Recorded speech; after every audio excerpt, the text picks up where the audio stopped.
গল্পের শুরুতে আমাদের ইতালির একটি ছোট্ট শহরকে দেখানো হয়।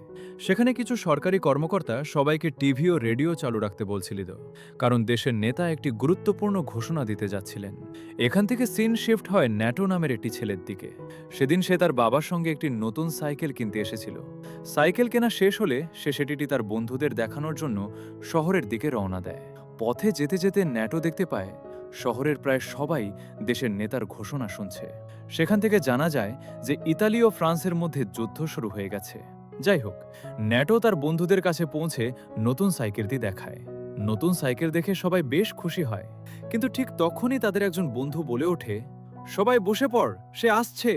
কথাটি শুনেই সবাই একসঙ্গে রাস্তার পাশে বসে পড়ে। তবে ন্যাটো বুঝতে পারে না আসলে কে আসছে। সেও বন্ধুদের সঙ্গে বসে যায়। কিছুক্ষণ পর রাস্তা দিয়ে শহরের সবচেয়ে সুন্দরী নারী মালেনা হেঁটে আসতে থাকে।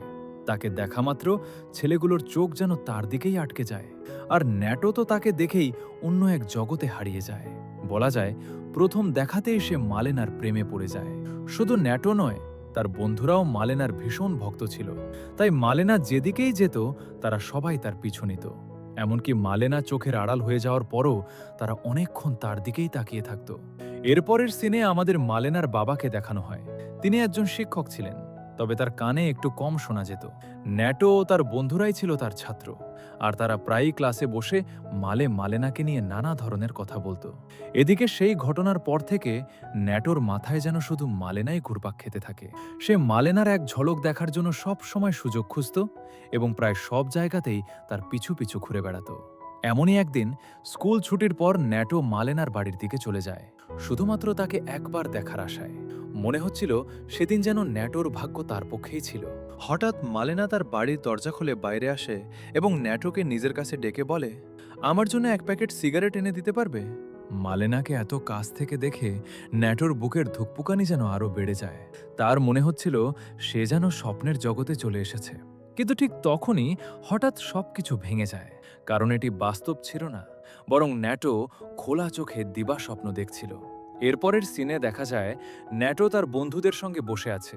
সেখানে সবাই মালেনাকে নিয়ে নানা ধরনের গল্প ও গুজব করছিল। শুধু তার বন্ধুরাই নয়, শহরের বেশিরভাগ মানুষও মালেনাকে ভালো চোখে দেখত না। তারা তাকে নিয়ে নানান কথা বলতো এবং মনে করত সে ভালো নারী নয়। অন্যদিকে ন্যাটো ধীরে ধীরে মালেনার প্রতি আরও বেশি দুর্বল হয়ে পড়ছিল। চারপাশের মানুষের কথা শুনতে শুনতে সেও মাঝে মাঝে মালেনাকে নিয়ে নানা ধরনের কল্পনা করতে শুরু করে। এদিকে ন্যাটো নিজেকে আর ছোট ছেলে ভাবতে চাইছিল না। তার মনে হচ্ছিল সে এখন বড় হয়ে গেছে, তাই সে আর হাফ প্যান্ট পরতে রাজি ছিল না। একদিন সে চুপি চুপি তার বাবার একটি প্যান্ট নিয়ে সেটি নিজের মাপ অনুযায়ী ছোট করে নেয়। এরপর নতুন হেয়ার কাট করিয়ে নিজেকে আরও স্মার্ট বানানোর চেষ্টা করে। কিন্তু বেশি দিন এই বিষয়টি গোপন থাকে না। ন্যাটোর বাবা যখন প্যান্টের ব্যাপারটি জানতে পারেন, তখন তিনি ভীষণ রেগে যান এবং ন্যাটোকে ভালোই শাস্তি দেন। তবে এত কিছুর পরও ন্যাটোর মাথা থেকে মালেনার চিন্তা একটুও কমেনি। এরপরের সিনে আমরা দেখতে পাই গভীর রাতে ন্যাটো চুপি চুপি মালেনার বাড়ির কাছে যায়। সেখানে একটি ছোট ছিদ্র দিয়ে সে ঘরের ভেতরে উঁকি দিতে শুরু করে। সে দেখে মালেনা ঘরে একা বসে আছে এবং তাকে বেশ বিষণ্ণ লাগছে। এখানেই আমরা জানতে পারি যে মালেনার স্বামী যুদ্ধে গিয়েছিল এবং এখনও ফিরে আসেনি। কিন্তু এসব জানার পরও ন্যাটো নিজেকে সামলাতে পারে না। তার মাথায় সারাক্ষণ শুধু মালেনার কথাই ঘুরতে থাকে। এমনকি ঘুমের মধ্যেও সে মালেনাকে নিয়েই স্বপ্ন দেখতে শুরু করে। অন্যদিকে যখনই মালেনা বাড়ি থেকে বেরোতো, তখন শুধু ন্যাটো নয়, শহরের প্রায় সব পুরুষই তার দিকে তাকিয়ে থাকত। সবাই যেন তার সৌন্দর্যে মুগ্ধ ছিল। মালেনা এসব বিষয় বুঝতে পারলেও কখনো কাউকে কিছু বলতো না, কারণ সে একাই ছিল এবং নিজের মতো করে জীবন কাটানোর চেষ্টা করছিল। কিন্তু ন্যাটোর মালেনার প্রতি আকর্ষণ দিন দিন আরও বেড়েই চলছিল। তাই প্রায় প্রতি রাতেই ন্যাটো নিজের ঘরের জানলা দিয়ে বের হয়ে মালেনার বাড়ির কাছে চলে যেত এবং লুকিয়ে লুকিয়ে তাকে দেখার চেষ্টা করত। এমনই এক রাতে ন্যাটো আবারও মালেনার বাড়ির কাছে গিয়ে সেই ছোট ছিদ্র দিয়ে ভেতরে উঁকি দিতে থাকে। সেদিন মালেনা একটি নাইট ড্রেস পরেছিল। তাকে এভাবে দেখে ন্যাটো যেন পুরোপুরি তার মায়ায় ডুবে যায়। তবে মালেনা বুঝতেই পারেনি যে কেউ তাকে লুকিয়ে দেখছে। পরের দিন ন্যাটো চুপি চুপি মালেনার পিছু নেয়। কারণ সে জানতে চেয়েছিল মালেনা প্রতিদিন কোথায় যায়। এভাবে অনুসরণ করতে করতে একসময় সে মালেনার গন্তব্যে পৌঁছে যায়। তখন সে জানতে পারে যে মালেনা প্রতিদিন তার বাবার সঙ্গে দেখা করতে আসেন। এভাবেই দিন কাটতে থাকে। কিন্তু একদিন মালেনার জীবনে নেমে আসে ভয়ঙ্কর এক দুঃসংবাদ। সে জানতে পারে যে তার স্বামী যুদ্ধে মারা গেছে। খবরটি শুনে মালেনা পুরোপুরি ভেঙে পড়ে। তবে অনেক কষ্টে নিজেকে সামলে নিয়ে সে তার বাবার বাড়িতে গিয়ে থাকতে শুরু করে। অন্যদিকে মালেনার এই কষ্ট দেখে ন্যাটো ভীষণ মন খারাপ করে ফেলে। এরপর একদিন সে কল্পনা করে যে সে দেয়াল টোপকে মালেনার ঘরের ভেতরে ঢুকে গেছে। সেখানে গিয়ে দেখে মালেনা বিছানায় শুয়ে কাঁদছে। ন্যাটো ধীরে ধীরে তার কাছে যায়, তার চোখের পানি মুছে দেয় এবং তাকে সান্ত্বনা দেয়। এমনকি সে প্রতিশ্রুতি দেয় যে বড় হয়ে একদিন সে মালেনাকে সব বিপদ থেকে রক্ষা করবে। কিন্তু ঠিক তখনই হঠাৎ সেই কল্পনা ভেঙে যায়, কারণ এটাও ছিল ন্যাটোর আরেকটি দিবার স্বপ্ন। বাস্তবে সে তখনও বাড়ির বাইরেই দাঁড়িয়েছিল। কয়েকদিন পর ন্যাটো মালেনার বাড়ির সামনে গিয়ে দেখে তার কিছু কাপড় বাইরে শুকাতে দেওয়া হয়েছে। সুযোগ বুঝে সে চুপি চুপি মালেনার একটি কাপড় নিয়ে পালিয়ে যায়। সেদিন রাতে সে সেই কাপড় নিজের কাছে রেখে ঘুমিয়ে পড়ে। কিন্তু পরদিন সকালে তার বাবা বিষয়টি দেখে ফেলেন। এরপর ন্যাটোকে প্রচণ্ড বকাঝকা করা হয় এবং শাস্তি হিসেবে তাকে ঘরে আটকে রাখা হয়। কিন্তু টানা কয়েকদিন ঘরে বন্দি থাকার কারণে ন্যাটোর অবস্থা খারাপ হয়ে যায়। সে ঠিকমতো খাওয়া দাওয়াও করছিল না। পরে ডাক্তার এসে পরামর্শ দেন যে ছেলেটিকে খোলা পরিবেশে থাকতে দিতে হবে। এদিকে মালেনার জীবনও দিন দিন আরও কঠিন হয়ে উঠছিল। একদিন তার বাবার কাছে একটি চিঠি পৌঁছে যায়। সেই চিঠিতে লেখা ছিল যে মালেনার নাকি শহরের বিভিন্ন পুরুষের সঙ্গে সম্পর্ক রয়েছে। চিঠিটি পড়ে তার বাবা ভীষণ রেগে যান। যদিও এসব অভিযোগের কোনো প্রমাণ ছিল না, তবুও তিনি রাগের মাথায় মালেনাকে বাড়ি থেকে বের করে দেন। ফলে মালেনা আবারও একা হয়ে যায়। আর ন্যাটো যখন এই খবর জানতে পারে, তখন সে আগের মতোই প্রতিদিন মালেনার খোঁজ রাখতে শুরু করে। একদিন রাতে ন্যাটো আগের মতোই মালেনার বাড়ির বাইরে গিয়ে উঁকি দিচ্ছিল। তখন সে দেখতে পায় মালেনার ঘরে একজন পুলিশ অফিসার এসেছে। তাদের দুজনকে একসঙ্গে দেখে ন্যাটোর মনে হয় হয়তো তাদের মধ্যে কোনো সম্পর্ক রয়েছে। বিষয়টি দেখে সে ভীষণ মন খারাপ করে ফেলে। কিছুক্ষণ পর সেই পুলিশ অফিসার যখন বাড়ি থেকে বের হয়ে আসে, তখন বাইরে তার সঙ্গে আরেকজন ডাক্তারের দেখা হয়। সেই ডাক্তার নিজেকে মালেনার প্রেমিক বলে দাবি করে। এরপর দুজনের মধ্যে তুমুল ঝগড়া শুরু হয়ে যায়। পরিস্থিতি এতটাই খারাপ হয়ে যায় যে পুলিশের হস্তক্ষেপ করার মতো অবস্থা তৈরি হয়। স্বাভাবিকভাবেই এই ঘটনা পুরো শহরে ছড়িয়ে পড়ে। এরপর সবাই মালেনাকে নিয়ে আরও বেশি সমালোচনা করতে শুরু করে। শহরের মানুষ নানা ধরনের গুজব ছড়াতে থাকে এবং বলতে থাকে যে বিবাহিত পুরুষদের সঙ্গে সম্পর্ক রাখার কারণে মালেনার বিরুদ্ধে মামলাও হতে পারে। এদিকে এসব অপবাদে অতিষ্ঠ হয়ে মালেনা একজন আইনজীবীর সাহায্য নেয়। তবে সেই আইনজীবীও মালেনার সৌন্দর্যের প্রতি দুর্বল ছিল। তবুও সে মামলাটি লড়ে এবং শেষ পর্যন্ত জিতেও যায়। কিন্তু মামলায় জয়ের পর সেই আইনজীবী মালেনার বাড়িতে যায়। সেখানে সে মালেনার সঙ্গে নাচতে শুরু করে এবং একসময় তার সুযোগ নেওয়ার চেষ্টা করে। মালেনা নিজেকে বাঁচানোর জন্য অনেক চেষ্টা করলেও পরিস্থিতি তার নিয়ন্ত্রণের বাইরে চলে যায়। দুর্ভাগ্যবশত পুরো ঘটনাটি ন্যাটোও দেখে ফেলে, আর এটি দেখে সে ভীষণ কষ্ট পায়। কারণ সে বুঝতে পারছিল চারপাশের মানুষ বারবার মালেনার অসহায় অবস্থার সুযোগ নিচ্ছে। এরপর গল্পে আরও একটি মর্মান্তিক ঘটনা ঘটে। মালেনার বাবা একটি সফরে বের হয়েছিলেন, কিন্তু দুর্ভাগ্যজনকভাবে বিমান দুর্ঘটনায় তার মৃত্যু হয়। বাবার মৃত্যুর পর মালেনা পুরোপুরি একা হয়ে যায়। অন্যদিকে তার স্বামীর পেনশনও বন্ধ হয়ে যায়। ফলে ধীরে ধীরে তার সব সঞ্চয় শেষ হয়ে যায় এবং আর্থিক সংকট চরমে পৌঁছে যায়। অনেক চিন্তা ভাবনার পর একদিন মালেনা আয়নার সামনে দাঁড়ায়। তারপর একটি কাঁচি হাতে নিয়ে নিজের লম্বা চুল কেটে ফেলে। সে বুঝে গিয়েছিল সমাজ তাকে যেভাবেই দেখুক না কেন, কেউ তার কষ্ট বোঝার চেষ্টা করবে না।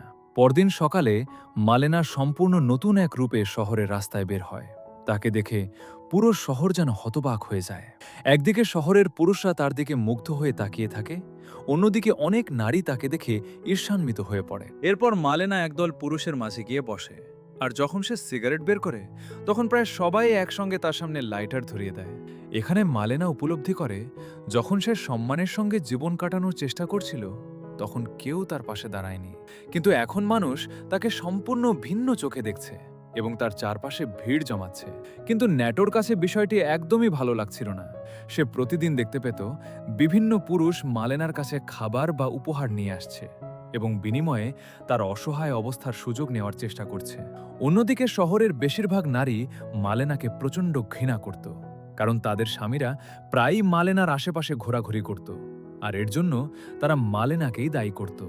অবশেষে একদিন পরিস্থিতি ভয়াবহ রূপ নেয়। শহরের একদল নারী একসঙ্গে মালেনার ওপর হামলা করে। তারা প্রকাশ্যে তাকে অপমান করে, মারধর করে এবং জোর করে শহর থেকে বের করে দেয়।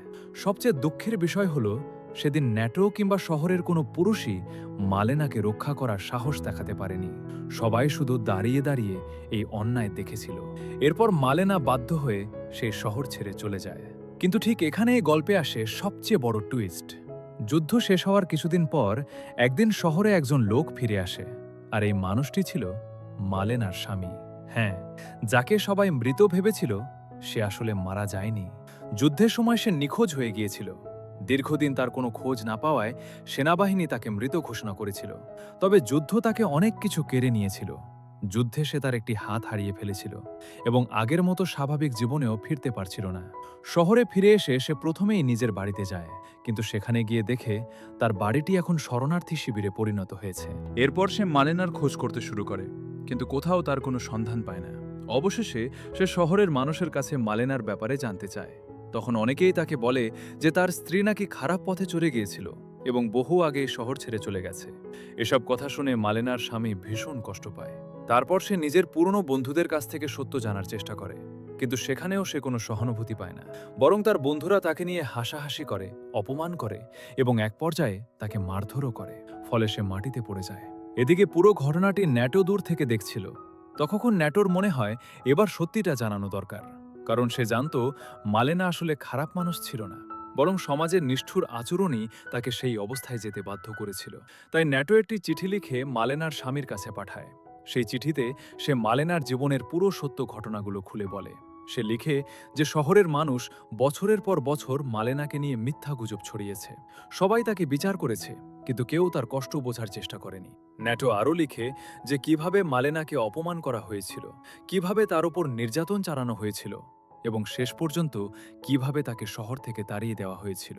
চিঠিতে ন্যাটো এটাও জানিয়ে দেয় যে মালেনা কোন ট্রেনে করে শহর ছেড়ে গিয়েছিল এবং কোথায় যাওয়ার সম্ভাবনা রয়েছে। চিঠিটি পড়ার পর মালেনার স্বামী ভীষণ আবেগপ্রবণ হয়ে পড়ে।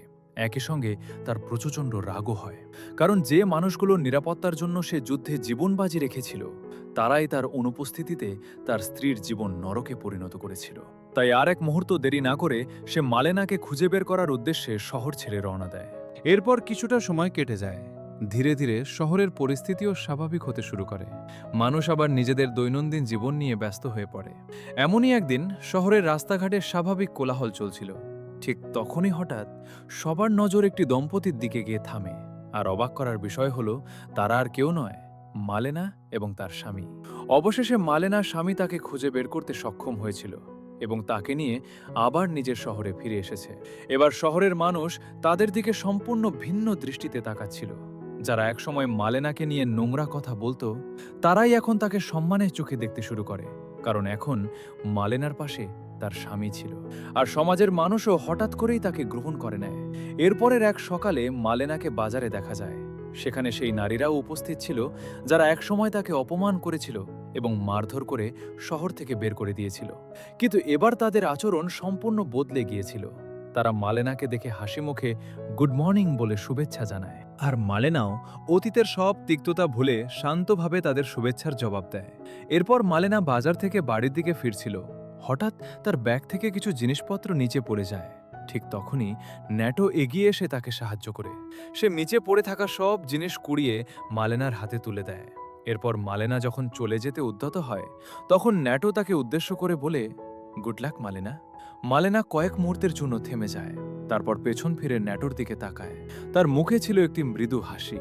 কোনো কথা না বলেই সে ইশারায় ন্যাটোকে ধন্যবাদ জানায়।